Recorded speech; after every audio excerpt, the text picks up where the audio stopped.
Hello and welcome to NACC tech podcast season 2। আমি আপনাদের host অভিকার আজকে নিয়ে চলে এসেছি টেক পডকাস্টের আরও একটা নতুন এপিসোড। আজকের topic cloud computing and machine learning, এবং সেই বিষয়ে আমাদের সঙ্গে কথা বলার জন্য আছেন প্রফেসর সৌমেন স্বর্ণকার। নমস্কার স্যার। নমস্কার। প্রথমেই বলুন কেমন আছেন? হ্যাঁ, ভালো। বেশ, এর পরের প্রশ্নটা এটা ব্রহ্মাস্ত্র, কারণ কেন এনএসিসির আইটি ডিপার্টমেন্ট স্পেশাল? কেন বিটেক করতে এলে আজকের দিনে দাঁড়িয়ে, আজকের সমাজে দাঁড়িয়ে, আজকের টেকনোলজির যুগে দাঁড়িয়ে আইটি এত রেলেভেন্ট? দেখুন, আইটি ডিপার্টমেন্ট বা আইটি স্ট্রিম যেটা আমাদের আছে নেতাজি সুভাষ ইঞ্জিনিয়ারিং কলেজের, এটা one of the oldest department. এই ডিপার্টমেন্টের আমি যদি স্ট্রেংথের কথা বলি, তাহলে সেক্ষেত্রে আমাদের ইনফরমেশন টেকনোলজি ডিপার্টমেন্টের প্রচুর এক্সপিরিয়েন্স ফ্যাকাল্টি মেম্বার্স আছেন যারা 15 থেকে 25 বছর এক্সপিরিয়েন্স। এই আইটি ডিপার্টমেন্টে আমরা স্টুডেন্টসদের শুধু পড়াই না, তাদের শেখায় কি করে তারা ইন্ডাস্ট্রি এক্সপার্টাইজ হতে পারবে। বেশ, তারা শুধুমাত্র সিলেবাসের মধ্যে থেকে সিলেবাসের পড়াশোনা করার বাইরেও কি করে ইন্ডাস্ট্রিতে তারা কিভাবে কাজ করবে, কি করে ইন্ডাস্ট্রির যে রিসেন্ট ইমার্জিং টেকনোলজিস গুলো আছে, AI, machine learning, cloud computing, IoT obviously, সেইগুলোর উপরে তারা কিভাবে কাজ করবে, আমরা এইগুলোর উপরে বেশি ফোকাস করছি। এবং আমরা দেখেছি প্রিভিয়াস হিস্ট্রি বা আমাদের যে প্লেসমেন্ট ট্র্যাক রেকর্ড আছে সেটা আইটি ডিপার্টমেন্টের খুবই ভালো। সে আইটি ডিপার্টমেন্টের এই স্টুডেন্টসরা পড়াশোনার সাথে সাথে তারা যখন এই সমস্ত রিসেন্ট ইমার্জিং টেকনোলজিসের উপরে কাজ করে, প্রজেক্ট করে, তখন তাদের এই প্লেসমেন্টের ক্ষেত্রেও তাদের অনেক হেল্প হয়েছে, সেটা আমরা দেখেছি। এই যে প্লেসমেন্টের কথা আপনি এলেন বা হেল্প হয়েছে, এটা তো বোধহয় শুধু কারিকুলামের মধ্যে যা যা আছে সেইগুলো পড়লে হয় না।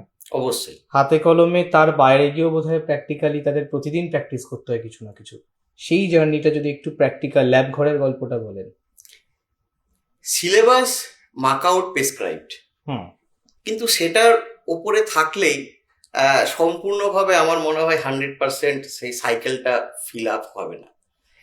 আমরা স্টুডেন্টসদের এমন একটা এনভায়রনমেন্ট প্রোভাইড করি, সেখানে শুধুমাত্র ল্যাবরেটরি এক্সপেরিমেন্ট নয়, তাদেরকে আমরা রিসার্চেও তাদেরকে মোটিভেট করি।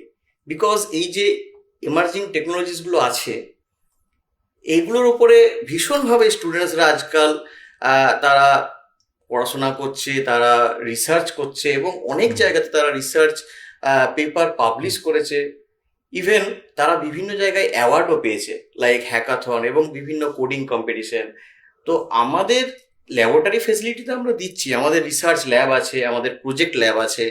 সেই ল্যাবগুলোতে তারা যেমন তাদের প্রজেক্টগুলোকে করে, তেমনি তারা ক্লাউডের উপরে যখন কাজ করে সেই ক্ষেত্রে তারা AWS, অ্যাজিওর এইগুলোতে তারা লগ ইন করে তারা কাজ করতে পারে।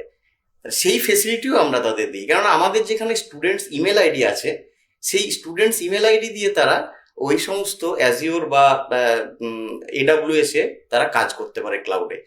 সেই জায়গা থেকে আমাদের স্টুডেন্টসরা অনেকটাই এগিয়ে।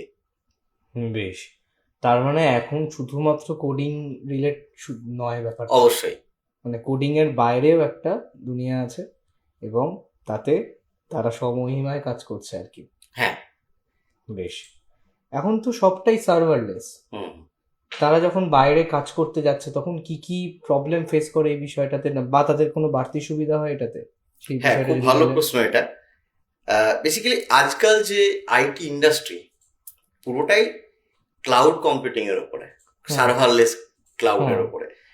তো আমরা যখন আমাদের স্টুডেন্টসদের এই প্রজেক্টের উপরে জোর দিই, ক্লাউড বা এআই বা ML এর উপরে, তখন তারা কিন্তু যে ক্লাউড যেখানে কাজ করছে, AWS বলুন বা অ্যাজিওর বলুন, প্রথম থেকেই তারা একটা সার্ভারলেসের, দ্যাট মিনস ক্লাউডে কাজ করার সময় তাদের একটা মাইন্ড সেট আপ হয়ে যায় যে হ্যাঁ, এইভাবে কাজ করতে হবে, এইভাবে তাদেরকে প্রজেক্টকে ডিপ্লয় করতে হবে, তাদের প্রজেক্টকে এক্সিকিউট করতে হবে। অর্থাৎ তারা এই ফ্লেভারটা কিন্তু আমাদের কলেজ থেকে পেয়ে যাচ্ছে। আমরা আমাদের ইনফরমেশন টেকনোলজি ডিপার্টমেন্টের স্টুডেন্টসদের ফ্রম দ্য ফার্স্ট ইয়ার আমরা এটা তাদেরকে মোটিভেট করি, তারা বিভিন্ন রকম প্রজেক্ট করে এই এই রিলেটেড। অবশ্যই সেই যখন তারা ইন্ডাস্ট্রিতে যায় তখন তারা কিন্তু অলরেডি কিছুটা হলেও রেডি হয়ে যায় আমাদের এখান থেকে। সেই ক্ষেত্রে এটা একটা আমাদের বিগ একটা অ্যাডভান্টেজ স্টুডেন্টসদের। আপনি এক্ষুনি বললেন যে প্রজেক্ট ডিপ্লয় শব্দটা, হ্যাঁ, এমন অনেক ছাত্রছাত্রীরই আছে, ধরুন এই বাইরে বেরোলেই হয়তো দেখা যাবে এমন একজনের মাথায় একটা দারুণ আইডিয়া আছে, যুগান্তকারী আইডিয়া, কিন্তু সেটাকে ডিপ্লয় করার বা সেটাকে বাস্তব রূপ দেওয়ার সৎসাহস কি মানসিক মনোবল বা হয়তো অর্থ পয়সা, যেগুলো, কারণ এই প্রজেক্টগুলো যথেষ্ট খরচ সাপেক্ষ, এই তিনটের একটা হয়তো নেই, তখন কলেজ বা ডিপার্টমেন্ট কিভাবে তাদেরকে সাপোর্টটা দেয়?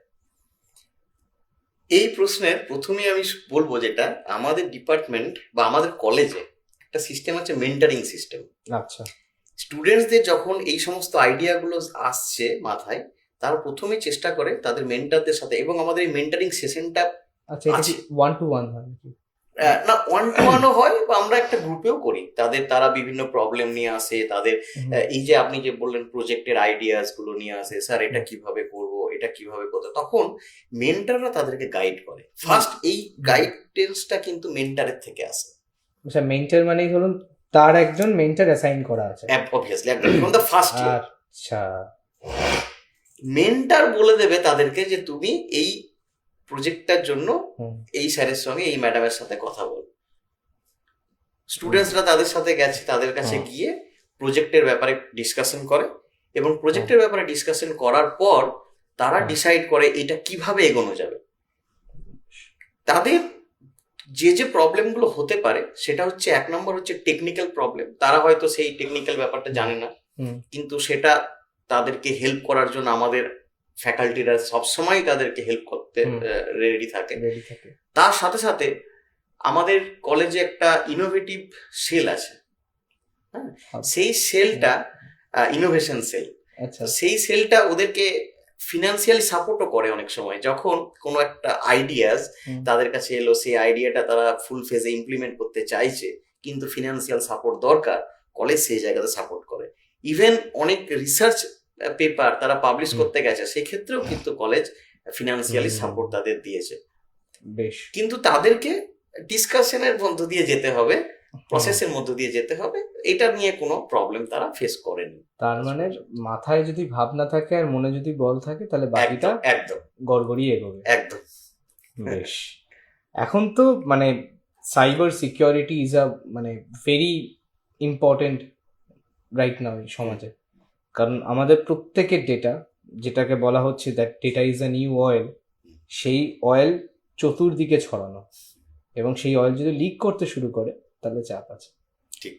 তো ল্যাবগুলোয় বসে বাচ্চা কাচ্চাগুলো কি এখন সেই একটা সাইবার ক্রাইম রুখে দেওয়ার বা একটা যে কোনো ব্রিচিং, যে কোনো যা যা হচ্ছে সেগুলোকে ডিল করার ক্ষমতা রাখছে?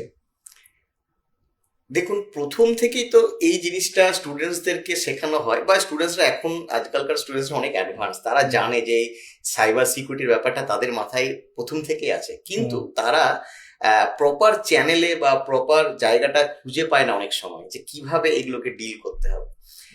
আমাদের সিলেবাসে তো আছেই সাইবার সিকিউরিটি, বা এই যে কিভাবে এনক্রিপশন করতে হয়, কিভাবে ডেটাকে অনেক প্রোটেক্টেড ওয়েতে রাখতে হয়, এগুলো সিলেবাসে আছে। কিন্তু শুধু সিলেবাসের মধ্য দিয়ে থাকলেই হবে না, এইগুলোর যে প্র্যাকটিক্যাল অ্যাপ্লিকেশনস আছে, এই অ্যাপ্লিকেশনস গুলো আমরা স্টুডেন্টসদেরকে প্রজেক্টের মাধ্যমে শেখাই, এবং তারা এই প্রজেক্টের মাধ্যমে শিখে তারা এগুলোকে অ্যাপ্লাই করে তাদের প্রজেক্টে, এবং ক্লাউড, এমএল, এআই বেসড যে সমস্ত প্রজেক্ট করছে সেগুলোতে তারা অ্যাপ্লাই করছে। এবং যখন দেখুন আজকাল এই যে ক্লাউড বেসড প্রজেক্ট যেগুলো, AWS বলুন বা অ্যাজিওর বলুন, এরা নিজেরা একটা সিকিউরিটি দেয়, মানে ক্লাউড সিকিউরিটি যাকে বলে। কিন্তু স্টুডেন্টসরা জানতে হবে স্টুডেন্টসদেরকে যে কিভাবে এই সিকিউরিটিটাকে অ্যাপ্লাই করতে হবে, কিভাবে ইউজ করতে হবে, এবং কিভাবে অ্যালগোরিদম ইউজ করে সিকিউরিটি বা প্রোটেকশনটাকে আরো বেশি মানে ইনক্রিজ করা যায়, স্ট্রং করা যায়। ইয়েস, স্ট্রং করা যায়। এটা আমরা কিন্তু তাদেরকে ক্লাসের মাধ্যমে, প্রজেক্টের মাধ্যমে, হ্যান্ডস অন ট্রেনিং দিয়ে শেখাই। এটা একটা তাদের অ্যাডভান্টেজ বলতে পারে। বেশ। আচ্ছা, আমরা এতবার যে যতক্ষণ ধরে কথা বলছি, তিনটে গোড়ার শব্দ বারবার উঠে এসছে, এআই, এমএল, আইওটি। এই তার মানে দেখা যাচ্ছে যে এইগুলো এক একটা মাস্ট হ্যাভ স্কিল, এইগুলো ছাড়া বোধহয় এখন আর চলবে না। চলবে। মানে এই পরিস্থিতিটা কেন এসছে, যদি আপনাকে এখন দাঁড়িয়ে বলতে বলা হয় যে why this is a must have skill? এখন এই যে আর্টিফিশিয়াল ইন্টেলিজেন্স, মেশিন লার্নিং, এই টার্মস গুলো আমরা এখন সবাই স্কুল লেভেল থেকেই মোটামুটি শিখছে। হ্যাঁ, এই টেকনোলজিগুলোকে ইউজ করে প্রজেক্ট ডেভেলপমেন্ট অনেক অ্যাকুরেট ওয়েতে হচ্ছে, অ্যাকুরেসি লেভেলটা বাড়ছে, এফিশিয়েন্ট ওয়েতে হচ্ছে।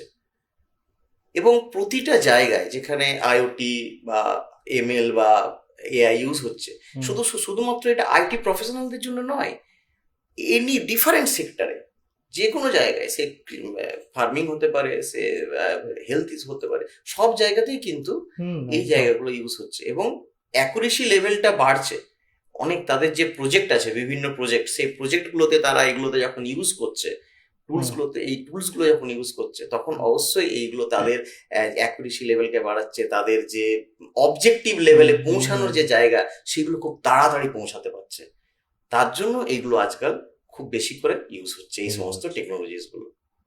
বেশ, এই সমস্ত টেকনোলজি ইউজ করে তো ছাত্রছাত্রীরা এত বছরে বেশ ভালো ভালো কিছু প্রজেক্ট বানিয়েছে।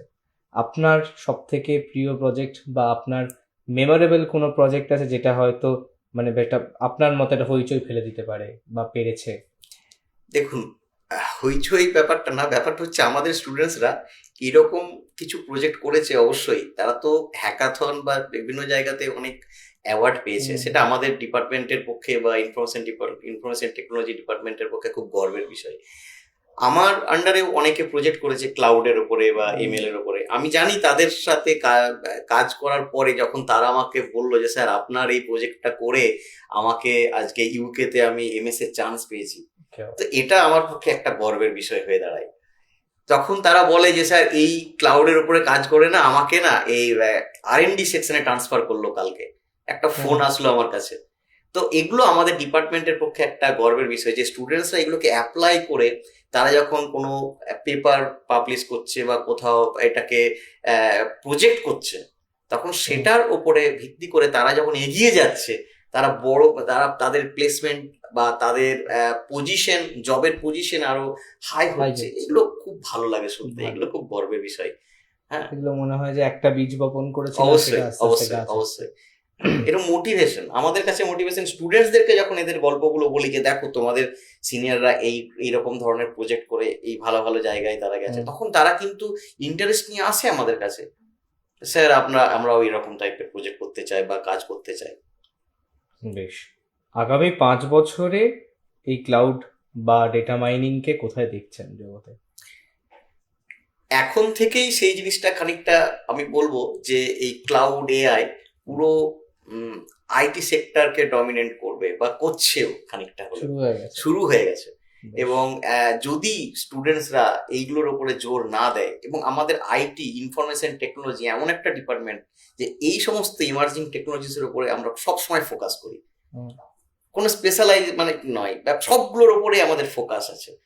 তাতে সুবিধা হয় কি, স্টুডেন্টসরা ওরা তো জানে না যে আগামী বছরে বা যখন ওরা প্লেসড হবে কোন টেকনোলজিতে কাজ করতে হবে, কিন্তু সেটা যদি এখন থেকে তারা ভ্যারাইটিস প্রজেক্ট করতে থাকে, second year, third year, fourth year, তারা এক্সপার্টাইজ হবে এবং তাদের অবশ্যই হেল্প হবে। কেননা আজ নেক্সট 5 বছরের মধ্যে পুরোটাই অটোমেটেড সিস্টেমে আসছে, হ্যাঁ, এআই ড্রিভেন।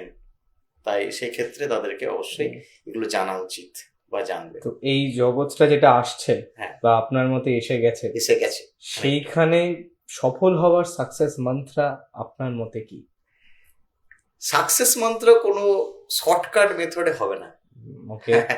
সাকসেস মন্ত্র আমার যেটা এক্সপিরিয়েন্স, আমি সেখান থেকে স্টুডেন্টদের সবসময় বলি যে তোমরা স্কিল ডেভেলপ করো। তোমরা প্রজেক্ট করো, স্কিল ডেভেলপ করো, শেখো, ভুল হবে, কিন্তু প্রতিটা স্টুডেন্টসকেই তারা ফার্স্ট ইয়ার থেকেই তাদেরকে বিভিন্ন প্রজেক্টে হাত দিতে হবে।